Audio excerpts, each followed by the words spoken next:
Why is there so much cruelty and bloodshed in the religious history of the Israelites and even of Christians? Bakit punong-puno ng mga malalagim na mga kaganapan ng kasaysayan ng Israel at maging ng Christian history? Is it because the people of the book use, in the name of God, their written religious verses to stone and wound, to hate and fight, more than to love one another? Nasaan yung itinuro ni Jesus na dapat ay meron pa yan na retroactive effect? Because the Spirit of God had always been present. Ano ang challenge sa mga Christians sa mga panahon na ito? Get the Church of Jesus really grounded on Jesus, the living and loving Word, instead of on and being limited to and by ancient Jewish scriptures carved in stone. At mahalaga na i-review natin kung ano ang attitude dapat ng mga Kristiyano about religious scriptures in reference to the teachings of the living Word, who is Jesus Christ, our Lord and our Savior. From carved in stone to living Word, dapat ganyan ang journey ng mga mananampalataya ng anak ng Diyos. From law to love and grace, at yung lagi na nating sinasabi, na dapat ay mag-sink in from Mosesness to Jesusness. Aming Ama sa langit, Father of the Lord Jesus Christ, we ask you to be our speaker, to teach us, to guide us, to show us what can be learned from history, and more especially, what can be learned from the teachings of your Son Jesus, whom you sent to set us free from all needless burdens and sufferings. Speak to us. Glorify only yourself. We lift you, Father, in the name of Jesus, your Son, our Lord and Savior. John 5:37-38, ang Ama na nagsugo sa akin ay nagpapatotoo tungkol sa akin. Kailan may hindi ninyo narinig ang kanyang tinig, ni nakita man ang kanyang anyo. Dapat pansinin ang sabi na ito ni Jesus sa mga Jews who had always been steeped in religious tradition, nakababad, marinated sa scripture, ang buong buhay nila umiikot sa kanilang relihiyon, sa mga offerings, sa kanilang templo. Pero sabi ni Jesus, you have never heard the Father's voice, nor seen His form. Can you imagine that kind of sentence being said by Jesus? Hindi naman pinapansin ito ng mga tao. People just gloss over this reality that Jesus was making a very sharp critique of the religiosity of the Jews. Sabi niya, hindi ninyo nasilayan ni minsan ang wangis ng Ama, ni hindi nyo nadinig ang totoo niyang tinig. In spite of, or because of their scriptures, the Israelites were missing so much. In fact, they were missing everything. Pag sinabi sa iyo ni Jesus na you have never heard the Father's voice, can you imagine what kind of analysis is at play? 1 Corinthians 2:9, no eye has seen, no ear has heard, and no mind has imagined the things that God has prepared for those who love Him. Malaking sayang. Kahit ang religiosity ng Christian world in the last 2,000 years, ang laki-laking sayang because we're missing out on the love, the grace, the kindness, and the peace and rest it brings. Dahil nakalublob tayo at nakatali doon sa mga tumali sa mga Israelites na pinawala na nga sila ni Jesus mula sa mga tali na yun. Kinalagan na. John 5:37-38, hindi na natili sa inyong mga puso ang kanyang salita, sabi ni Jesus. The words of the Father do not remain in you, sapagkat hindi kayo sumasampalataya sa isinugo niya, because you do not believe in Jesus and in His message, Jesusness. According to Jesus, the Jews, despite or because of their scriptures, had never heard the Father's voice. Kaninong voice ang nadidinig nila all along? Di ba may nadidinig sila? Nire-report nila, pinag-uusapan nila yan. Kaninong boses? Sabi ni Jesus, hindi boses ng Ama ang nadidinig nyo, di nyo pa nadidinig talaga. According to Jesus, the Jews had never seen the Father's image. Kaninong image ang nakikita nila at ng mga propeta nila? According to Jesus, the Jews had never received, much less internalized, the Father's word. Kasi kung natanggap na nila, nadinig na nila, na-internalize na nila, bakit pa ipapadala si Jesus? Bakit pa magsasakripisyo si Jesus para lang sila palayain kung malaya naman pala sila? Para paliwanagan kung nasa liwanag naman pala? Para bigyan ng katotohanan kung totoo naman pala ang pinaniniwalaan nila? Bakit pa kailangang dumating si Jesus kung repeat lang naman pala ng dati na ang gagawin niya? O dumating siya para ituwid ang liko, liwanagan na madilim, itama ang mali. At iparinig sa mga nabingi na mga relihiyoso ang tunay na tinig at katuruan ng Ama. Jesus paid with His life for this mission. Kaya dapat seryosohin ng mga nananalig kay Jesus. According to Jesus, the Jews had been missing the real Father's voice, image, and word because they reject. They do not listen to Him, the living Word. This is a big idea. Pansinin, pag-aralan, huwag lampas-lampasan lang. Could this same pagkakasala, yung mintis or lihis from the real Father's voice, image and word, also happen to Christians who are actually more into the law than into love and grace? Kung tutuusin naman talaga, gaano kalaking porsyento ng Christianity ay nakatutok sa law, hindi sa love and grace? Could this have been being missed also by Christians who are actually more into Moses-ness than into Jesus-ness? Think of it. Is the Christian church really into Jesus-ness? Or actually into Moses-ness? Or nakakalitong salad? Could this also happen to Christians who actually are more into the word in stone than into the living word, Jesus? Sa kasanayan na natin na maging manhid sa mga sinasabi na ito ni Jesus, hindi na ito napapansin. At pag napapansin ngayon, naliligalig pa ang mga tao imbes humanap ng liwanag, kalayaan at kaginhawahan kay Jesus. Tapos, sino talaga ang Father na sinusundan nila? Mahalaga to. Sa John 8:41-45, na alam naman ng lahat, nilalampas-lampasan lang. Jesus was speaking to the Jews. You are doing the works of your own, meaning not my Father. And whenever you see a parenthesis among the verses, it's an addition that I put in to suggest a more illuminating reading of the verse. Sabi ni Jesus, you are doing the works of your own, not my Father. Jesus very clearly differentiates the Father of the Jews from His own Father, the Most High God, Elyon, na hindi kilala ng mga Kristiyano, karamihan. Mark 5:7-8, as Jesus was saying, you evil spirit, come out of this man.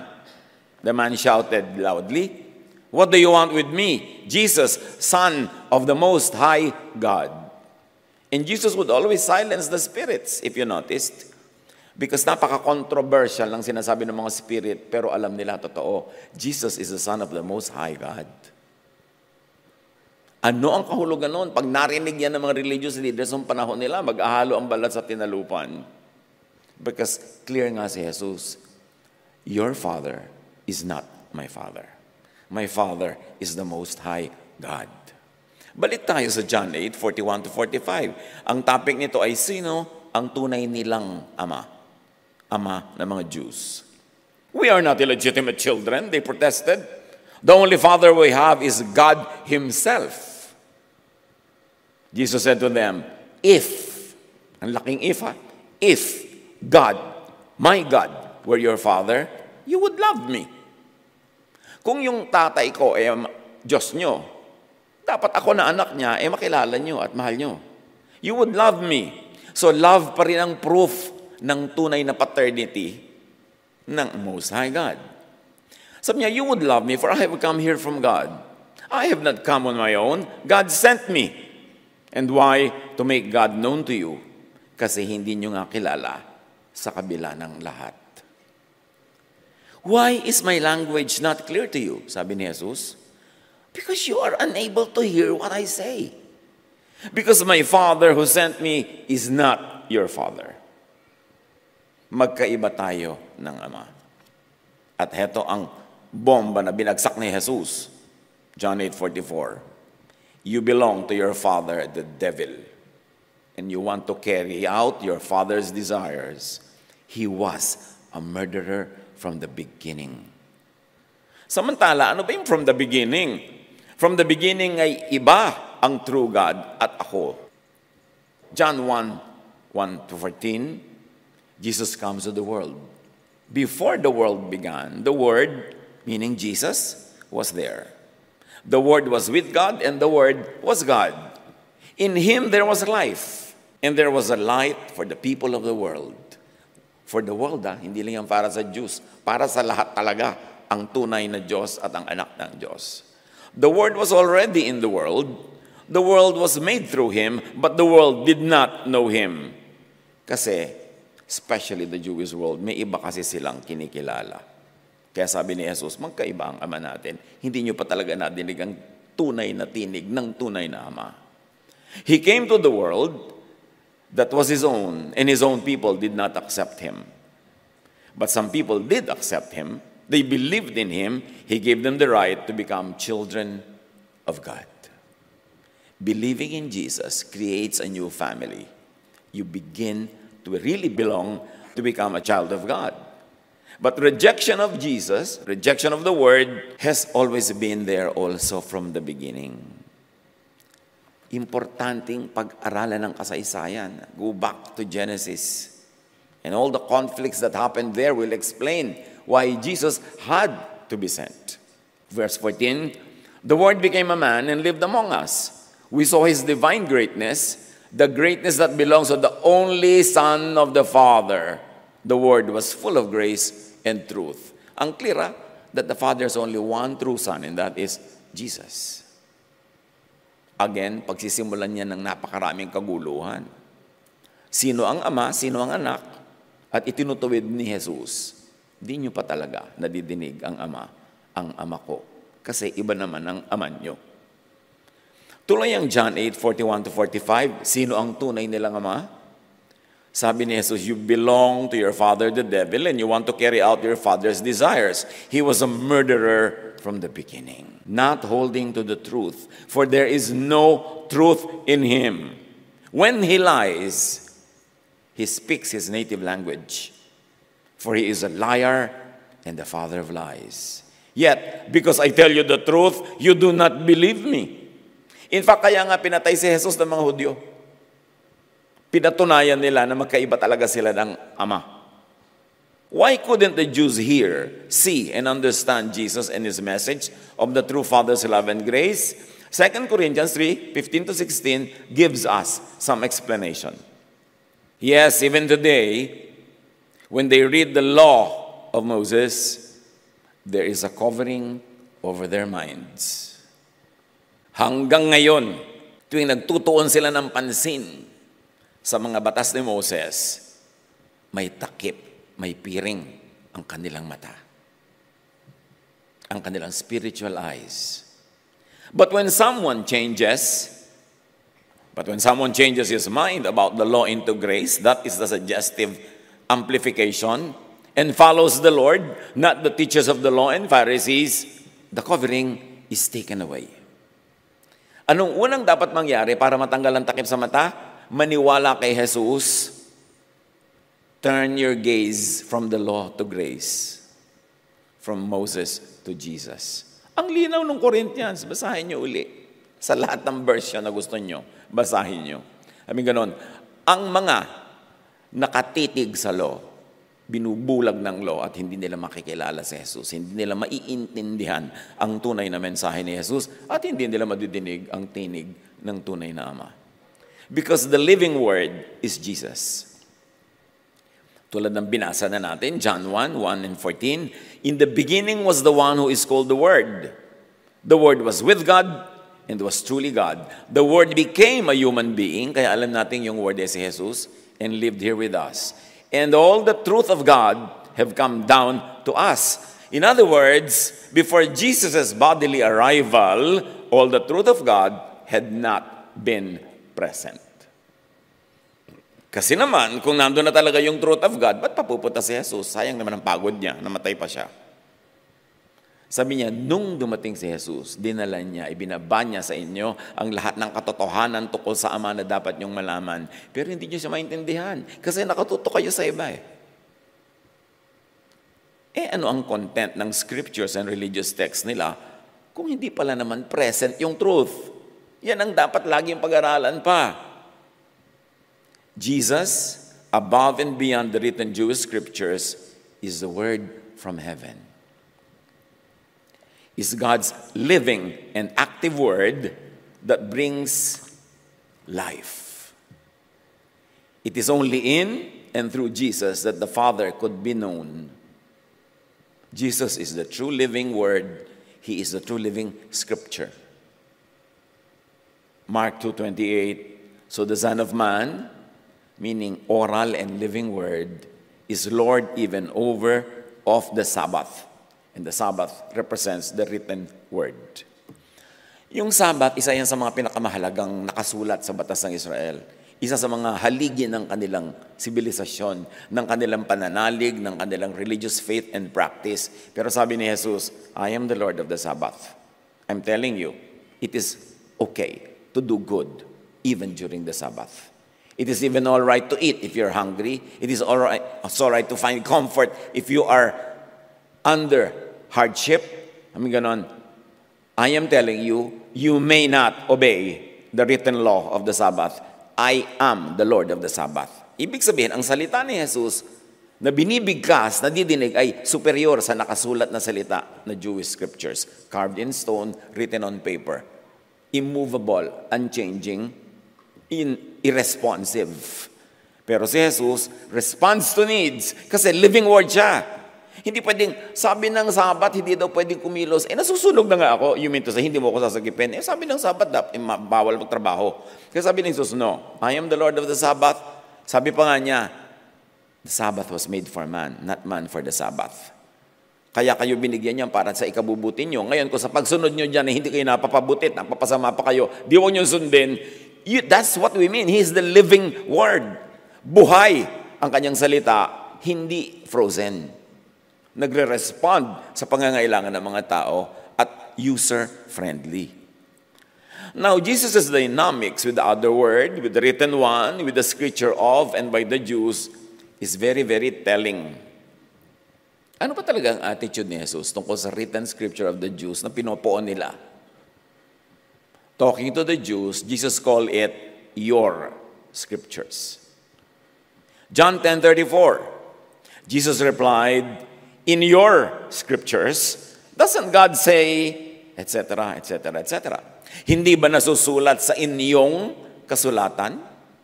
Hindi sinabi ni Jesus na ating kasulatan, ating scripture. Sabi niya, inyo. Inyo yan. Hindi yan ang scripture ko. Masyado yung taliwasa sa nakalakihan, nakasanayan nating sweetened presentation of the conflict between Jesus, the living word, and the written word of the Jews. Pero nagmamature na tayo sa faith. Dapat na yung pag-aralan. Hindi pwedeng iwas-iwasan yan. Kasi lahat ng pagkalito, lahat ng gulo, lahat ng hirap, nagmumula sa conflict na yan.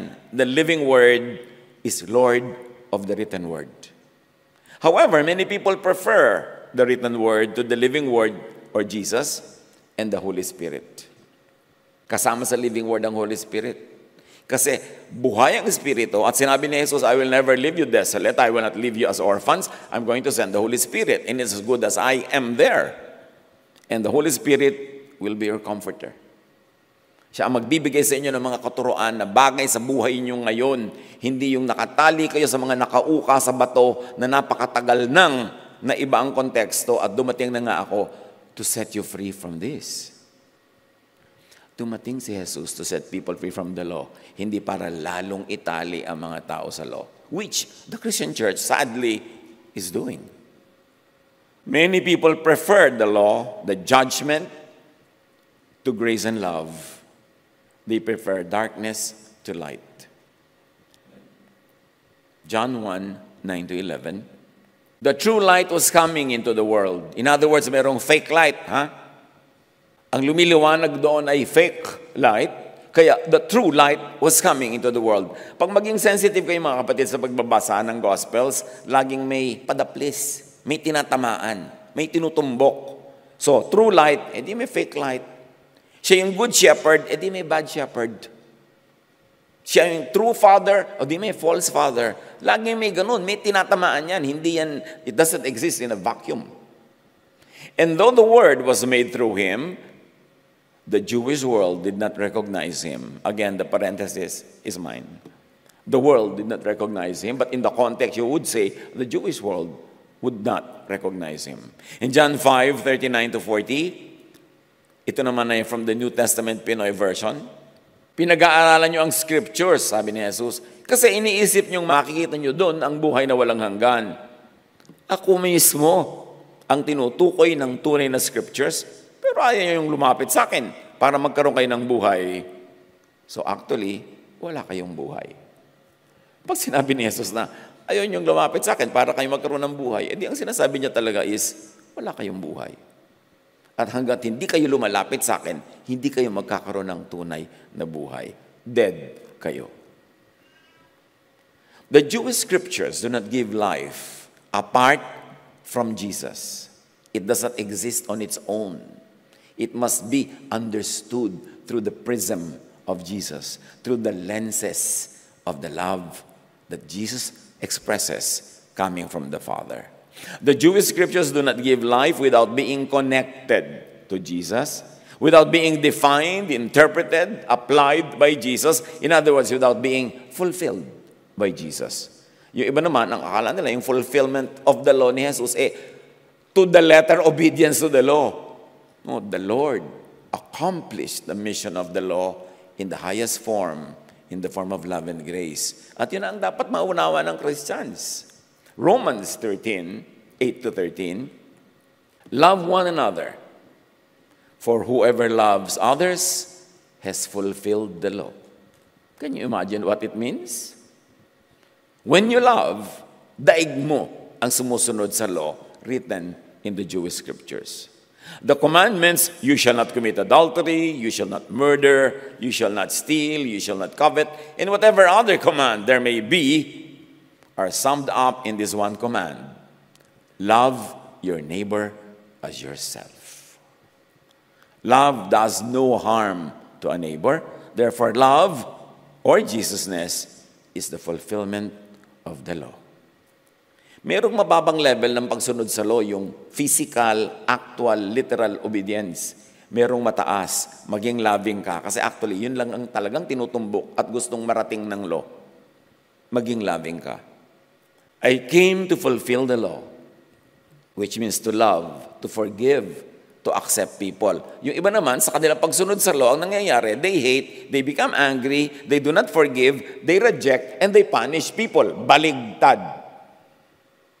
Kasi nga, nakatutok yung mata nila sa law. I came to fulfill the law to give rest, peace, and delight. Yung iba naman, sa pagpairal nila ng law, lalo na papagod, nahihirapan, nato-torture, at yun din ang ginagawa nila sa kapwa, pinapagod, pinahihirapan, tinotorture. Kung pwede ko lang sanang i-share publicly sa Facebook ang mga idinadaing sa akin ng halos 400,000 pamangkin ko sa Facebook. Most of them are church people. Pagdurusa, paghihirap under the law. Under the churches that are under the law. Walang kapahi-pahinga. Pagod na pagod, pinipilipit, ginagatasan. Pinapagod, inaalila, inaalipin, tapos nire-reject, pinapahiya, pinapagalitan. Sa mga kadakibot na pagkakamali ay ikaw ay ipapahiya, i-embaras, paparusahan, habang ikaw naman ay nagpapakaalipin sa mga gawain ng relihiyon. Nasaan yung rest? Sabi ni Jesus, come to me, I'll give you rest. I'll give you peace. Hindi yun na nangyayari. Kasi bulag yung mga tao. Akala nila, Christian sila, followers sila ni Jesus. But in effect, it's really Moses that rules their lives. And the law of the Jews. Sabi ni Jesus, I came to fulfill the law. This is not to implement Moses-ness and Pharisee-ness, but to interpret it in its true and high form, to love, to care, to nourish people. Scriptures should direct the people to Jesus, to love, not keep people away from Jesus and from loving. Diba, pag tayo tumingin sa paligid natin, ano ang pumipigil para tayo maging loving, kind, forgiving, accepting? Yung law. Sabi ng verse. Kaya yung mga tao, sabi nila kay Jesus, ang babaeng ito nahuli sa akto ng pangangalo niya. Sabi ng verse, according to the law, dapat siyang batuhin hanggang mamatay. Can you imagine what callousness, unkindness, and cruelty is created in people's heart dahil sa kanilang allegiance to the verse? Talaga, babatuhin mo yan? Papatayin mo talaga siya? Wala ka namang kinalaman sa kanya, hindi naman ikaw yung asawa, hindi ikaw yung kapatid. Kapwa ka barangay ka lang? Paano ka naging stakeholder sa life and death niya? But the law says it. And that's how many Christians apply the law. Wala akong pakialam sa kindness, sa goodness, sa practicality. Wala akong pakialam sa reason. Sabi ng verse, batuhin yan. But you know what Jesus did? Di niya pinabato. Because Jesus, the living word, is Lord of the written word. He is Lord over the law of Moses. Kaya nga siya dumating para magbigay ng ginhawa sa mga taong pagod na. Marami sa pagsunod sa scripture, sa law, ay sumusuway kay Jesus sa grace. Mga kapatid, maging maging analytical. Sa pagiging relihiyoso mo ba? Sa faithfulness mo ba sa verses? Actually, binaviolate mo yung only command ni Jesus, to love. Alin ang command na mahalaga talaga sa iyo? Galatians 3:24-27. Kasi yung mga iba talagang forever nakatali sa law. So, the law was our guardian until hanggang Christ came that we might be justified by faith. So, alam niyo yung law na yan? Parang nandyan lang yan para medyo tayo bigyan ng guidance. Guardian lang yan. Pero hanggang dumating lang si Jesus. At ngayong dumating na si Jesus, now that this faith has come, we are no longer under a guardian. Meaning we are no longer under the law. What is your business? Na patuloy ka magpasailalim at ipailalim ang kapwa mo sa law na sinasabi sa atin mismo ng scripture, tapos na ang panahon ng law.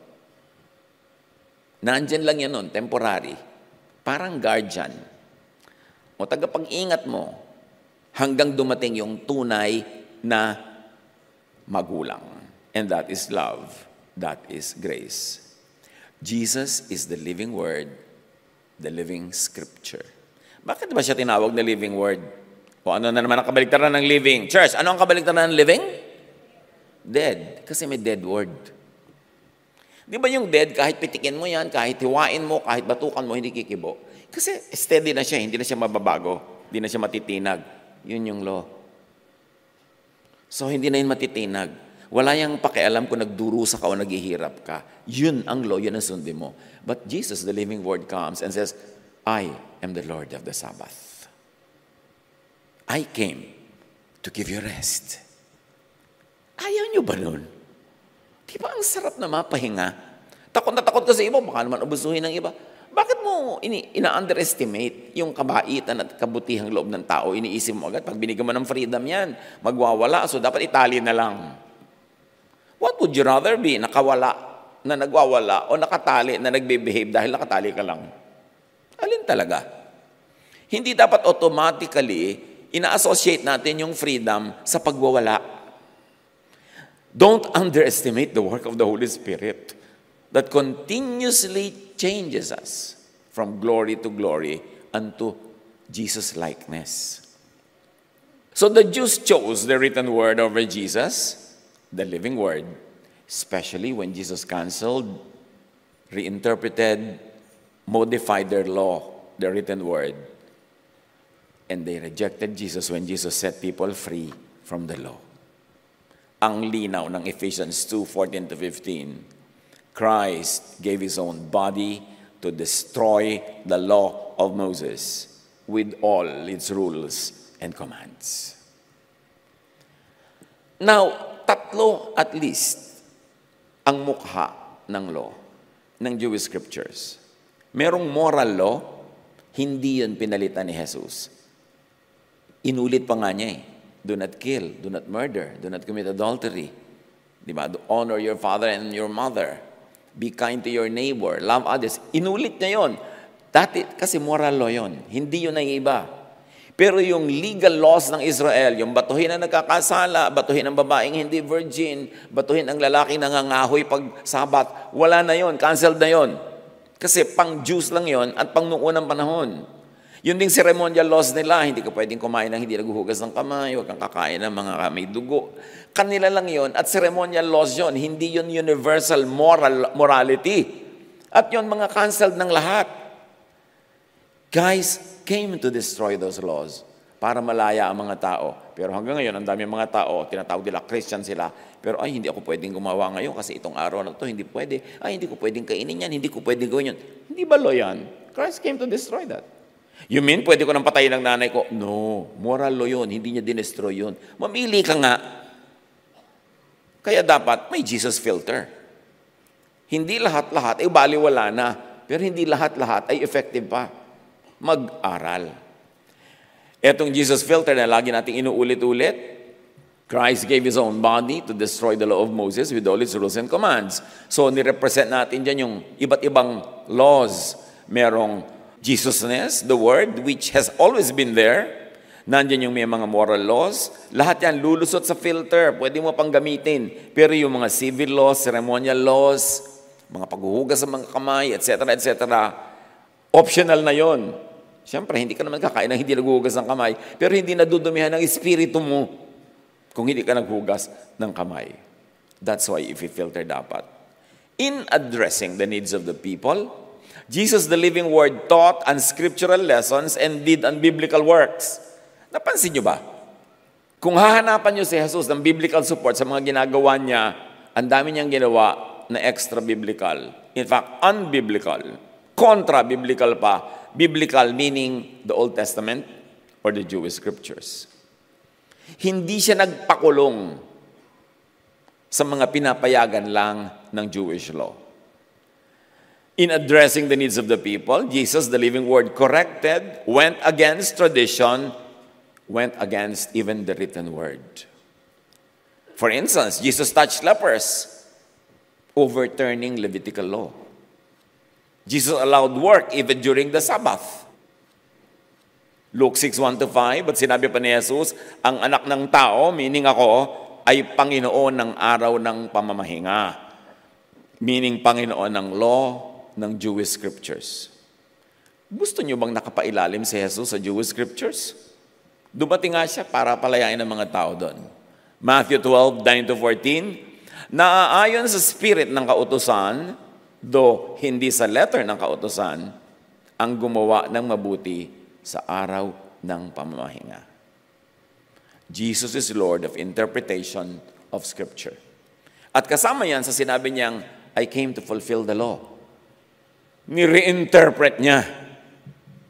Pinabait niya ang bangis ng law dahil nagdurusa ang mga tao needlessly. Jesus, sabi niya, good deeds are above the Sabbath. Pag mabuti ang gagawin mo, kahit Sabbath, gawin mo. Love and grace, ibig sabihin, is above the law, the Jewish scriptures. I, as the living Word, am above the written Word. Yan yung mga parallelisms pagka sinuri natin ang kahulugan ng mga sinasabi ni Jesus. Jesus overturned the Sabbath law for people's well-being and relief. Mark 2:27-28, sinabi rin ni Jesus, itinakda ang araw ng pamamahinga para sa tao. Hindi nilikha ang tao para sa araw ng pamamahinga. Ganito, sabi ng Diyos, makagawa nga ng araw ng pamamahinga. Kaya magpagod kayo sa pagsunod niyan. O ang sabi ng Diyos, kailangan ang tao magkaroon ng pahinga, gagawa tayo ng requirement na dapat may law. Alam niyo kung bakit? 99.99 ng mga tao noong araw, slaves. Kahit freeman, empleyadong ang lit-lit ng kita na walang rest day. Kaya idinikta, kailangan may rest day Para sa tao yun. Pero kung ayaw mo mag-rest, gusto mo mamasyal, sabi ni Jesus, ginawa para sa'yo ang Sabat. Kung gusto mong gamitin sa pamamasyal, di mamasyal ka. Para sa'yo yan. Hindi ka para sa Kanya. Para sa ikabubuti mo yan. Ang anak ng tao ay Panginoon, maging ng araw ng pamamahinga. Pwede kayang i-apply ito sa church?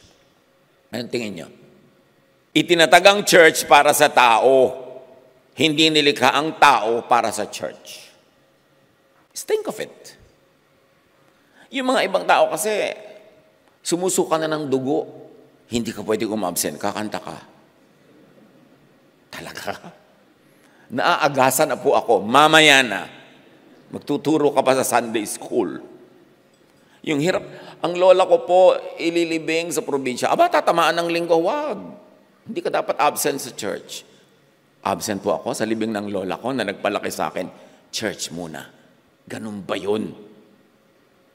Paano nyo i-apply yung Sabbath was made for man, not man for the Sabbath to the church? Di ba, naikwento ko na nga sa inyo, ulitin ko lang. Maraming ganitong variations, ha? Nag-ipon na magkakapatid, ipapa-opera ang nanay. Hirap na hirap sila makabuo ng kailangang halaga. Nung nabuo na sa wakas, sinabi nila sa church, ipag-pray natin ang nanay ko kasi ipapa-opera namin. Hiningan sila ng tithe. Yung inipon nila, kinaltasan ng tithe, hindi natuloy ang operasyon. Church muna bago ang operasyon ng nanay mo. Ganun ba yun? Merong hindi malibing-libing. Kulang kasi ang pera. Tapos tuwing gabi, nandun yung treasurer ng church, kumukuha ng tithe sa abuloy. Naku, kung pwede ko lang ikwento sa inyo lahat, abutin tayo ng 3 araw. Kawawa ang mga tao. Awang-awa si Jesus. Kaya nung nakita niya yung Jerusalem, kasi alam nyo, bundok yan, paakyat-akyat. Yung huling taluktok na ganon, Jerusalem na yung makikita mo after the valley. Napaluha si Jesus. Awang-awa siya sa mga tao na ginagatasan, inaalipin, kinakawawa, kinokontrol, tinatakot ng kanilang religious leaders. Maraming ginawa si Jesus para magpalaya. Jesus overturned traditional social ranking. Jesus forgave sin, which the religious leaders called blasphemy. Sa kanila, blasphemy yung magpatawad ng kasalanan. Yung pong magparusa at bumato, that is godly. So, mangbato ka na lang kaysa magpatawad. Yun ang application nun. By the standards of the written word, Jesus blasphemed. Pero above the written word nga siya, paano siya magkakakommit ng blasphemy? But according to the priest, Luke 5:20-21, sino itong nagsasalita ng kalapastanganan sa Diyos? Mga kapatid, napansin niyo ba sa kasaysayan? Many great ideas are called heresies at first. Yang heresy, it only means it is against the usong katuruan. Hindi ibig sabihin niyan wrong. And most great theologians were called heretics at first. Now, Jesus, of course, offended the Pharisees. Whether he intended it or not, the effect of what he did was offensive to the Pharisees. Matthew 15:12-14, the disciples came to him and asked, "Do you know that the Pharisees were offended when they heard this?" Yung mga pinagsasasabi nyo, na-offend ang mga Pharisees, ha? He replied, "Every plant that my heavenly Father has not planted," meaning the teachings of the Pharisees, hindi tanim yan ng kanyang tunay na Ama, "will be pulled up by the roots. Leave them. They are blind guides. If the blind lead the blind, both will fall into a pit." Sabi, nagagalit sa inyo ang mga Pharisees sa makaturuan yung masyadong pangahas. Sabi niya, bawat tanim na hindi aking Ama ang nagtanim ay bubunutin. Kasali sila dyan. Hindi sila tunay na anak ng aking Ama. Ang mga katuruan nila ay dapat bunutin kasi hindi yan galing sa Ama. Ang bulag na umaakay sa kapwa bulag, pareho silang mabubulid. Sabi niya, hayaan niyo sila. Bunutin ang Pharisees. Hayaing ma-offend ang Pharisees. Sabi nga ng kanta, no si Balasi. Ano ngayon kung na-offend ang Pharisees? Katunayan nito, if you do not offend the Pharisees, you're most probably on their side and not with Jesus. Kung na-offend sa inyo ang Pharisees dahil kayo ay sumusunod kay Jesus, naniniwala sa grace, sa kindness of God, hayae. Sabi ni Jesus, bubunutin yung mga katuruan nila na yan. Matthew 12:30, sabi pa ni Jesus, whoever is not with me is against me. And whoever does not gather with me scatters. Ang hindi ko kapanalig ay kalaban ko. So, kailangan malinaw sa'yo kung nasaang panig ka.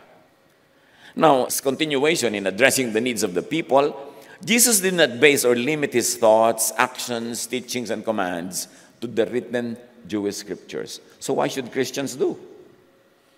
Jesus had unscriptural teachings on what is clean and unclean, for instance. Napakalaking bawal sa mga Hudyo ang kumain ng ganito, kumain ng ganyan, ang dami nun.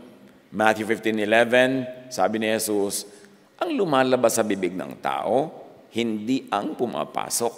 Ang siya nagpapromise sa kanya sa paningin ng Diyos. By saying so, Jesus declared all foods to be spiritually clean, though clinically, it might be contestable. But spiritually, hindi ka pwedeng madumihan sa spirito mo. Now, in fact, Jesus had teachings, actions, and commands that taught the people to do things outside of, contrary to the written scripture. One, most telling and most pointed, is on how to have eternal life. The Jews had a very clear concept of how to have eternal life. At least clear sa kanila. Mga Kristiyano naman, marami na ring formula how to have eternal life. I-compare. Mark 10:17-19. As Jesus started on his way, a man ran up to him and fell on his knees before him. Good teacher, he asked, what must I do to inherit eternal life? The most important question anybody could ask. Anong dapat kong gawin para magkaroon ng buhay na walang hanggan? Sumagot si Jesus. Very pointed, very clear, crisp, walang paligoy-ligoy. You know the commandments. Sabi niya, you want eternal life? You shall not murder. You shall not commit adultery. You shall not steal. You shall not give false testimony. You shall not defraud. Honor your father and mother. That means eternal life. Jesus very clearly did not mention 4 of the commandments. Pag-isipan nyo, study this very diligently. Walang ibinigay si Jesus na religious or sectarian answer. It was all about universal goodness and kindness sa kapwa-tao. Si Jesus ang may sabi niyan. Siya ang may turo. Leviticus 19:18, huwag kang maghiganti o magtatanim ng galit sa iyong mga kababayan. Sabi sa Jewish scripture. Ibigin mo yung kapwa, ibig sabihin kapwa Israelite, gaya ng pag-ibig mo sa iyong sarili. Ako si Yahweh. Si Jesus, anong sabi niya sa Luke 6:32-36? Kung ang nagmamahal lamang sa inyo, ang inyong mamahalin, ang inyong kapitbahay, ang inyong kamag-anak, ang inyong kababayan lang, ang inyong mamahalin, anong mga pagpapala ang nararapat sa inyo? Ang mga makasalanan man ay nagmamahal din sa mga nagmamahal sa kanila. Kung ang mga gumagawa lamang ng mabuti sa inyo, ang gagawa ninyo ng mabuti, anong pagpapala ang nararapat sa inyo? Kahit ang masasamang tao ay gumagawa rin yan. Sa halip, mahalin ninyo ang inyong mga kaaway at gumawa kayo ng mabuti sa kanila. Yan si Jesus. Binabaligtad niya yung mga pinagtuturo doon sa Old Testament. At kayo'y magiging mga anak ng kataas-taasang Diyos. Not only by virtue of your ethnicity and citizenship will you become a child of God, but by your goodness, both to the good and to the ungood. Sapagkat siya'y mabuti kahit sa masasama at sa mga hindi marunong magpasalamat. Ang tunay daw na ama ni Jesus ay mabuti kahit sa mga hindi mabuti. Hindi siya nagtuturo ng paghihiganti. Hindi siya nagtuturo ng mga pagpaparusa. Sa mga ganoon, siya'y mabuti kahit sa hindi mabuti. Maging mahabagin kayo tulad ng inyong ama na mahabagin. Ine-emphasize ni Jesus, ang ama ko, yung tunay na ama ko, mahabagin. Kumusta naman ang ama nyo? Dahil yung lagi antithesis ni Jesus magkaiba yan. This is a counterpoint to the many harsh and cruel teachings, law, and practices of the Jews. Dapat tayo mag-isip. Dahil tuwing nagsasalita si Jesus, may kabuluhan, may katuturan, hindi lang dekorasyon. Ano ang tunay niyang tinutukoy? Deuteronomy 21:20-21, they shall say to the elders, yun daw may mga anak na suwail, this son of ours is stubborn and rebellious. He will not obey us. He is a glutton and a drunkard. Then all the men of his own town are to stone him to death. Kita niyo yung mga patakaran nila noon? Nagrereklamo ka sa barangay, yung anak ko po matigas ang ulo, lasenggo, tamad, matakaw. Bueno, batuhin niya ng lahat hanggang mamatay. Ganon sila noon. Jesus went against the grain of Jewish norms. Dami-dami mga examples dyan. Luke 7:34, nang dumating naman ang anak ng tao, meaning si Jesus, siya'y kumakain at umiinom, ngunit sinasabi naman ninyo, tingnan ninyo ang taong yan, matakaw, lasenggo at kaibigan ng mga maniningil ng buwis at ng mga makasalanan. How far can you understand that Jesus went against the grain even of social norms? Hindi niya kinonsinte yung mga dibisyon ng mga tao noon na ibinabase lang nila sa outward actions. He was a friend of tax collectors and sinners. His teachings did not conform with the written word or scripture. Matthew 13:11-13, sumagot siya, ipinagkaloob sa inyo ang karapatang maunawaan ang hiwaga tungkol sa kaharian ng langit. Ngunit hindi ito ipinagkaloob sa kanila, meaning the majority of the Jews. Ang kausap dito ni Jesus, yung kanyang mga disciples na nakakaunawa na. Sapagkat ang mayroon ay bibigyan pa. Ibig sabihin, ang mayroong karunungan, lalong parurunungin at lalong magkakaroon. Ngunit ang wala, kahit ang kakaunting nasa kanya, ay kukunin pa. Apply this to knowledge and understanding. Yung ayaw umunawa kay Jesus, ayaw umunawa sa love, sa grace, sa teaching niya, yung konting alam nila, babawiin pa. At lalo silang ilulugmok sa kadiliman ng kamangmangan. Pero yung nagsisikap, palaguin ang isip, papasukin ng liwanag sa kanilang isip, lalong silang gagantimpalaan ang ibayong karunungan at pag-unawa. Ang ayaw matuto, lalong babawian, pagkakaitan ng pangunawa. Nagsasalita ako sa kanila sa pamamagitan ng talinghaga, sapagkat tumitingin sila, ngunit hindi nakakakita. At nakikinig sila, ngunit hindi naman nakakarinig, ni nakakaunawa man. Sabi ni Jesus, alam nyo, hindi naman talaga sila nakikinig eh. So, bakit ko sila tuturuan? Bakit ko sila pagpapaliwanagan? Ayaw naman nilang maliwanagan. So, para ba sa lang sinasabi ko? Pag uwi nila, anong lesson? Ato ko sa pagtatanim. You mean Agriculture 101? Yun ang nakuha nila. Kasi hindi sila willing talagang mag-aral. John 3:31-34, God's Son comes from heaven and is above all others. Everyone who comes from the earth belongs to the earth and speaks about earthly things. Tinutukoy niya ang Israel's teachers and rulers. The one who comes from heaven is above all others. He speaks about what he has seen and heard, and yet no one believes him. But everyone who does believe him has shown that God is truthful. The Son was sent to speak God's message, and he was given the full power of God's Spirit.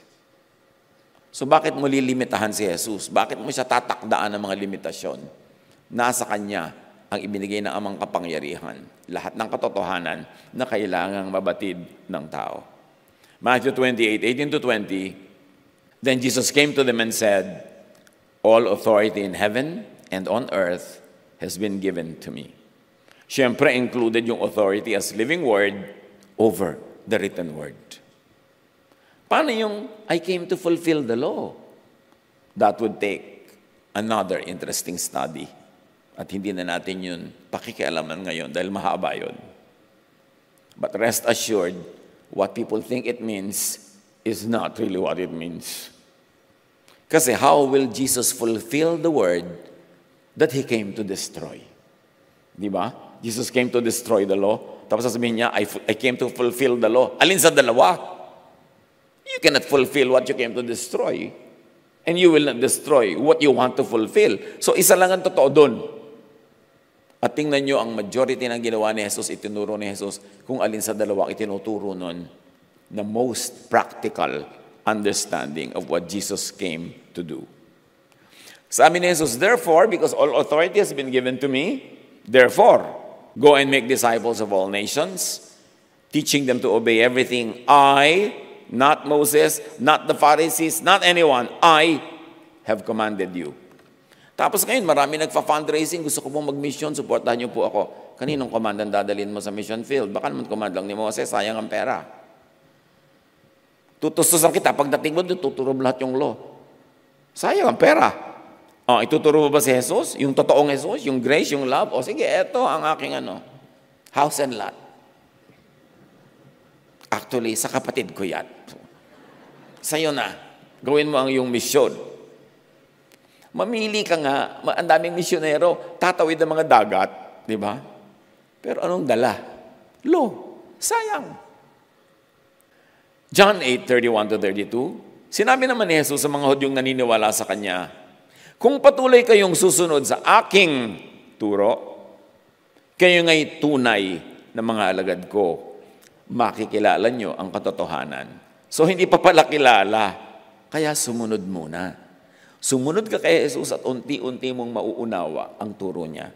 Huwag yung, kailangan maunawa ko muna bago ako sumunod. Sumunod ka, sabi ni Jesus, tapos mauunawaan mo. Believe, then you will see. Huwag mo sabihin, to see is to believe. Hindi mo na mabibiliban kasi hindi mo makikita, but believe, then you will see. At ang katotohanan ang magpapalaya sa inyo. So hindi pala sila malaya. John 12:48-50, may ibang hahatol sa mga ayaw tumanggap sa akin at sa aking salita. Ang salitang ipinapahayag ko ang hahatol sa kanila sa huling araw, sapagkat hindi ako nagsalita ng mula sa sarili ko lamang. Ang Ama na nagsugo sa akin ang siyang nag-utos kung ano ang aking sasabihin at ipapahayag. So ang nagre-reject na itinuturo ni Jesus, actually reject the Most High God. At alam kong ang kanyang utos, hindi ang utos ng iba, ay nagbibigay ng buhay na walang hanggan. Kaya't ang ipinapasabi ng Ama, ang siya kong ipinapahayag. In addressing the needs of the people, Jesus led people out of the written Jewish scriptures to the living Word, Himself and the Holy Spirit. John 14:15-20, kung iniibig niyo ako, tutuparin niyo ang aking mga utos. Dadalangin ako sa Ama upang kayo ibigyan niya ng isa pang patnubay. Kung bibigyan ka ng isa pang patnubay, ibig sabihin outside of the written scriptures to. Kasi kung ang patnubay mo ay yung written scriptures, ba't ka pa bibigyan ng iba? Ando na yon. Bakit patatawagin ng Espiritong Banal para katuruan kung ang katuruan palang dapat mo lang malaman at sundin ay yung nakasulat na? Ibig sabihin, may bagong teacher kasi may bagong teaching. May bagong guide, may bagong pupuntahan. Dadalangin ako sa Ama upang kayo bigyan niya ng isa pang patnubay na magiging kasama niyo magpakailanman. Siya ang Espiritu ng katotohanan na hindi matanggap ng sanlibutan. Kita niyo, hindi matanggap. Ibig sabihin, talagang wala pa. So whatever they had, that is not the Holy Spirit. Because yung Holy Spirit na ipapadala ay hindi nga daw matatanggap-tanggap. Beyond, outside of what they already accept, the written scriptures. Paano tatanggap ng Espiritu kung punong-puno ng written scriptures ang utak at ang kamay? You've got to empty your hand to receive new blessings. Parang sinasabi rin, kailangan new wineskin na lalagyan ng new wine. A new mind for a new thought. A new heart for a new teaching. Kailangan baguhin lahat. Hindi pwedeng kapra-kapraso dito, repair doon. It's a total reconstruction. Sapagkat siya ay hindi nakikita ni nakikilala ng sanlibutan. Ngunit nakikilala niyo siya sapagkat siya ay nasa inyo at siya ay mananatili sa inyo. Tulad ng sabi ni Jesus, the kingdom of God is in you. Pag naniniwala ka sa akin, the kingdom is in you. Huwag mong hanapin kung saan bundok, templo, bato. No, the kingdom is in you like the Holy Spirit is in you. True search for God is an inward journey into the heart. Hindi yan pag-akyat ng mga bundok o pagtawid ng mga dagat o paglusong ng mga yungib. Yan ay pakikinig sa mahinang bulong ng Espiritu na nadidinig nun lang nananahimik, nagpapahinga para magkaroon sila ng kaliwanagan. John 16:7-8, pag-alis ko, sabi ni Jesus, isusugo ko siya sa inyo, ang Espiritong Banal. Pagdating niya ay kanyang patutunayan na mali ang mga taga-sanlibutan tungkol sa kasalanan, tungkol sa katuwiran, at tungkol sa paghatol ng Diyos.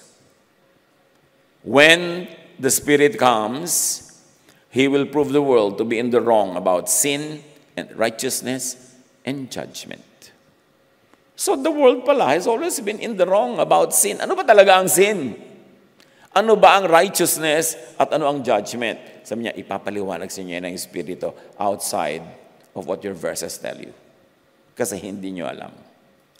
The Jewish world, referring to their scriptures, was in the wrong about sin and righteousness and judgment. How about the Christian world?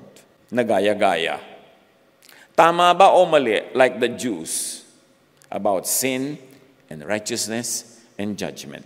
Yung mga manang-manang dyan na, it's a sin, it's a sin. Tama ba ang concept niya kung ano talaga ang sin? O mali rin? Ano ba ang concept ng righteousness? Kailang itakwil ko ang aking kapatid kasi siya ay makasalanan. I'm righteous. Tama ba yung concept na yun ng righteousness at ng judgment? The Jews were so sure of their beliefs and teachings. Then Jesus told them that they were all wrong. Kaya nila pinatay .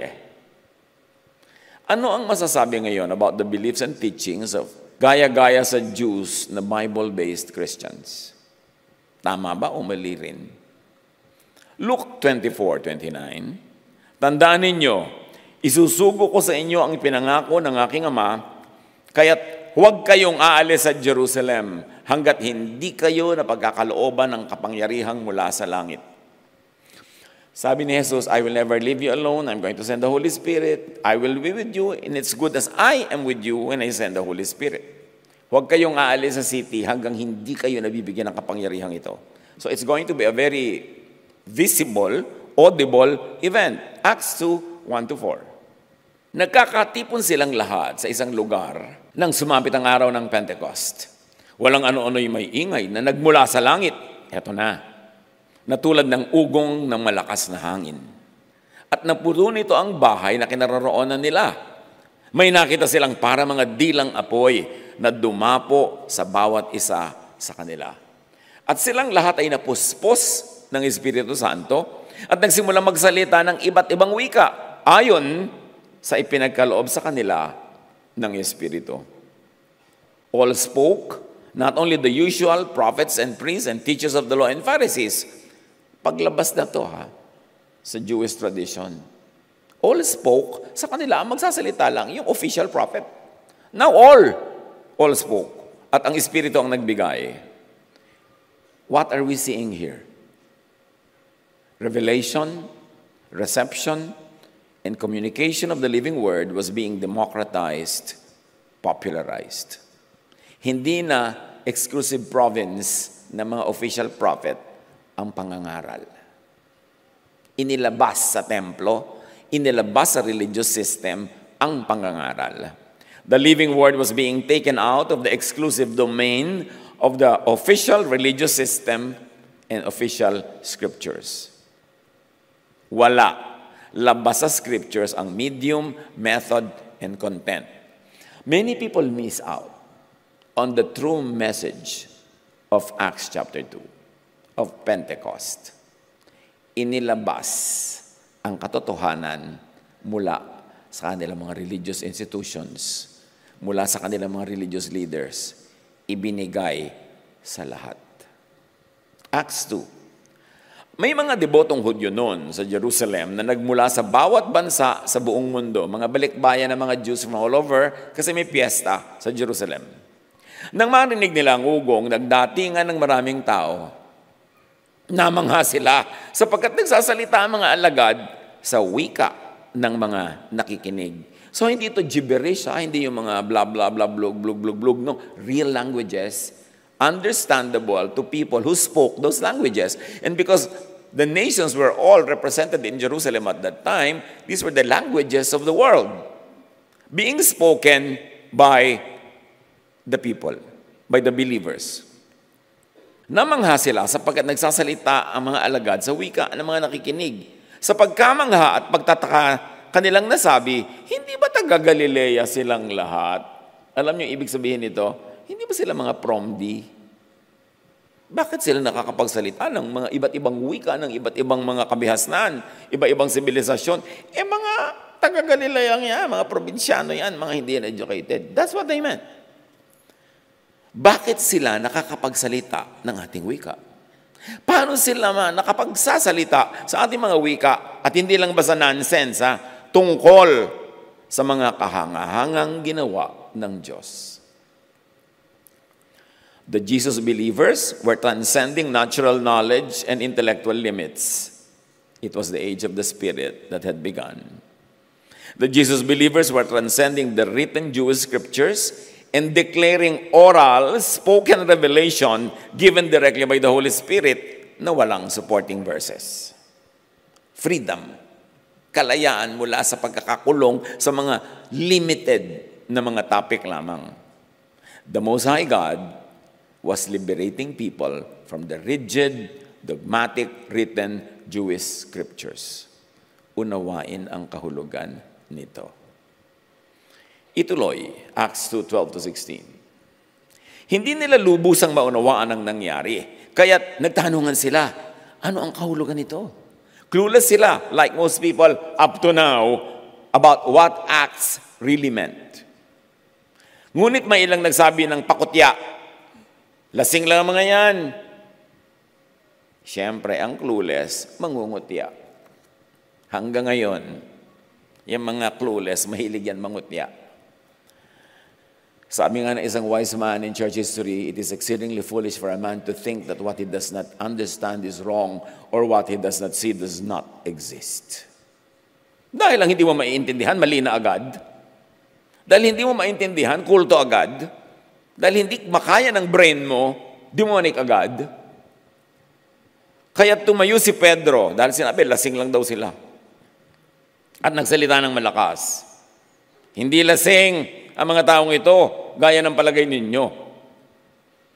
Alas 9 pa lamang ng umaga, bakit naman malalasing? Ang nakikita ninyo ay katuparan ng ipinahayag ni Propeta Joel. So what you are seeing now had been prophesied. Acts 2:17. Ano yung prophecy ni Joel? Kinote ni Peter.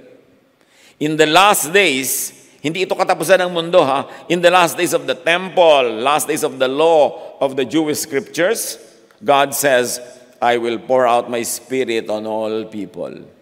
Boring na franchise ng mga religious leaders ang mga katotohanan na hindi naman katotohanan. In fact, hindi pa nila ako nadidinig. I will pour out my spirit on all people, your sons and daughters. May daughters, hindi lang mga lalaki. Tapos ngayon, maraming Christian churches, bawal magsalita ang babae. Parang hindi nangyari ang Acts 2. Parang hindi nag-prophesy si Joel na pati mga babae magsasalita. Hanggang ngayon, bawal ka magsalita. Bakit? Dahil sa iyong kasarian. Your sons and daughters will prophesy. Ano ang prophecy? Siyempre, labas sa written scriptures. Kasi prophecy nga yun, labas. Tapos ngayon, by some verses, ay babawalan magsalita pag babae. Sabi nga, parang walang Acts chapter 2 at walang Joel. Your young men, hindi lang old, will see visions. Siyempre, pag vision, labas sa written scripture yan. Your old men will dream dreams. Labas din sa written scriptures. Ano ang sinasabi dito? That in the age of the Spirit, hindi laging kailangan ang supporting verse. Hindi limited sa written verses ang mga tunay na mananampalataya dahil pagkakalooban tayo ng Espiritu ng Diyos, ng mga katotohanan, ng mga katuruan na diretsong galing sa Espiritu na diverting away from tradition and from the written words. People can actively interact with the living Word anytime, and receive personal guidance, direction, and revelation from Jesus, with or without, in spite of the written word. Takot na naman dyan ang mga Pharisees kasi ang gusto nila, control. Paano kung mali-mali ang sabihin nila? Bakit kayo? Tama ba sinasabi nyo? Official speaker lang kayo, pero does it guarantee na tama sinasabi nyo? Sabi nga ni Jesus, you have never heard the Father's voice. Takot na takot sila na bigyan ng tao ng kalayaan na manalangin mag-isa. Kailangan controlled ang prayer. Ito mga ipagpe-pray, ililista pa sa bulletin board. Hindi ba ako pwede mag-pray diretsahan with God? Kaya sabi ni Jesus, when you pray, go to your room, close the door, talk to your Father in private. Out and away from the control of the religious leaders who even tell you what to pray for. Puro control. In addressing the needs of the people, Jesus prods the people to exchange their old teachings for the much more precious new teaching and command. Matthew 13:45-46. Ang kaharian ng langit ay katulad din ng isang negosyante na naghahanap ng mga mamahaling perlas. Nang makakita siya ng isang perlas na napakahalaga, umuwi siya upang ipagbili ang lahat ng kanyang ari-arian at binili niya ang perlas na yon. Now, perlas pa talaga pinag-uusapan? The lesson is, sell the treasure of the law for the pearl of great value, which is grace. Exchange the treasure of the limiting written word to the pearl of great value, the liberating living word, Jesus, Holy Spirit, the liberating age of the Holy Spirit. Tapos ang panakot ng mga conservative at mga Pharisees, ay New Age yan, New Age. Talagang dapat merong New Age, pero hindi yung New Age sa mga mangkukulam na tinutukoy nila. Yung mga age sa mga maghuhula at kung ano-ano. The New Age is really important. The age of the Spirit. The new wine in the new wineskin. The new covenant. Talagang dapat new. But when you are directed by the Spirit, listen church, you are not under obligation to the law of Moses. Apply that. You are directed by the Spirit. The Spirit tells you to be loving, and then the law of Moses tells you to punish. You are not under obligation to the law when the Spirit leads you. Huwag kang matakot sa Espiritu. Siyempre, mag-ingat ka rin kasi maraming mga spirit of the glass, kung ano-ano mga spirit dyan. Pero discerning ka naman eh. Alam mo naman ang teaching ni Jesus. Sasalain mo rin yun. Hindi naman yung, alam nyo, nililid ako ng Holy Spirit, napapautangin nyo ako.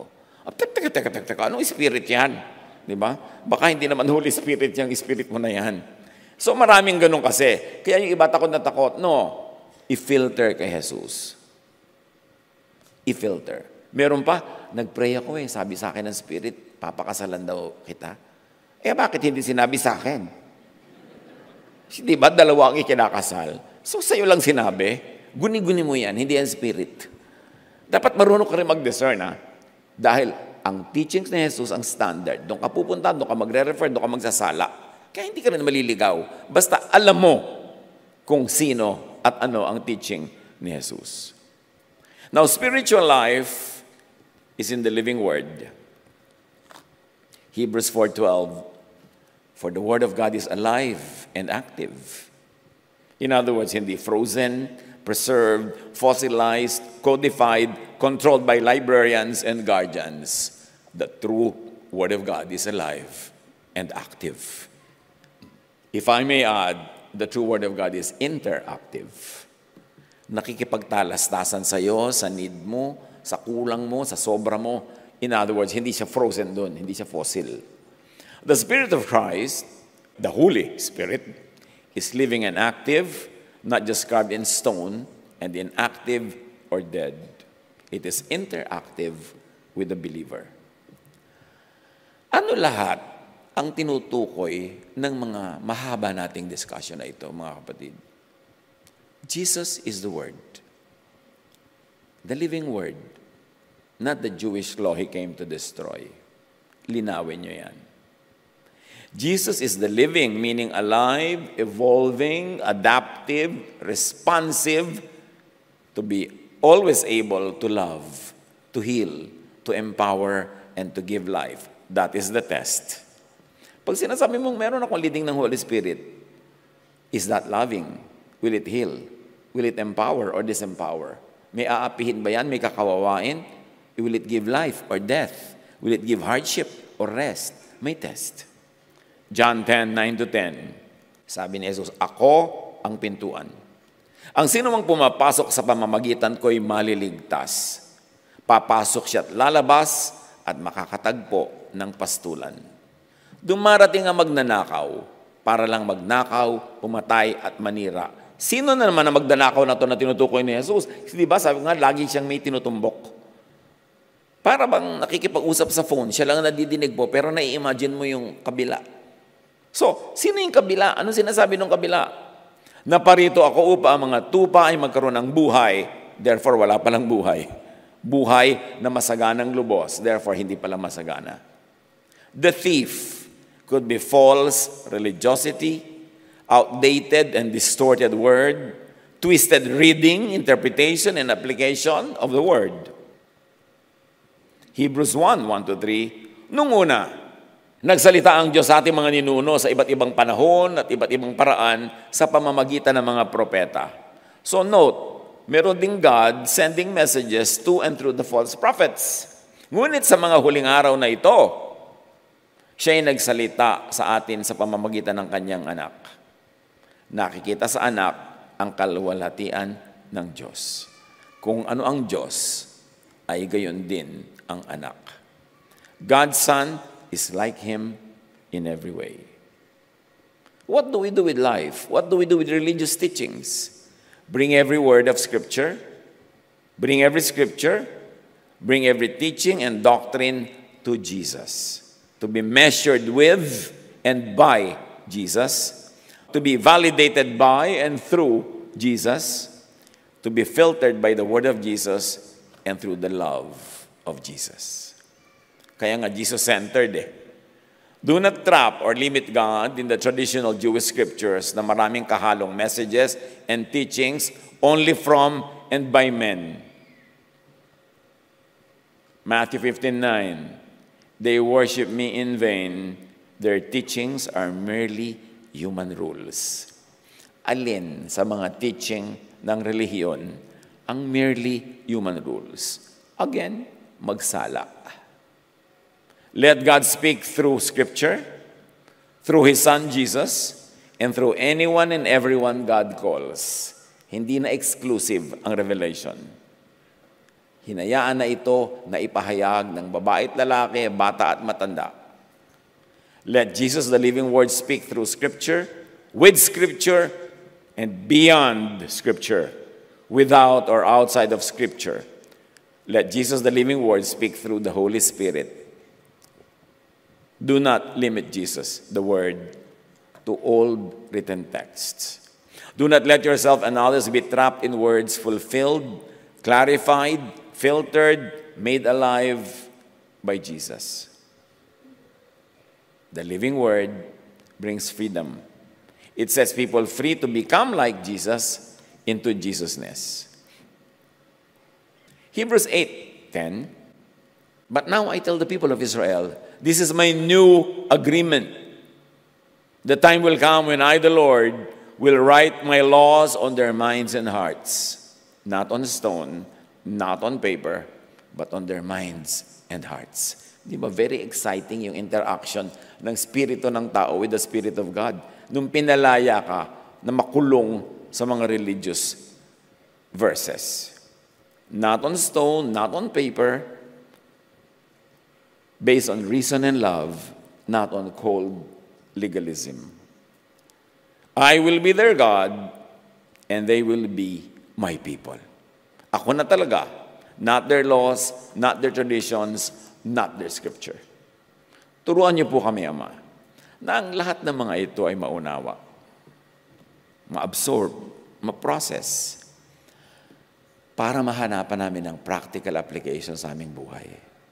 Nais namin na ang sakripisyo ni Jesus, pati ang buhay niyang inalay, ay magkaroon ng bunga. Bunga ng kapayapaan, kapahingahan, katahimikan sa aming buhay. Turuan niyo kami, Panginoon, na bitawan yung mga dapat bitawan, bunutin ang dapat bunutin, tanggapin ang dapat tanggapin. At nang sa gayon, hindi masayang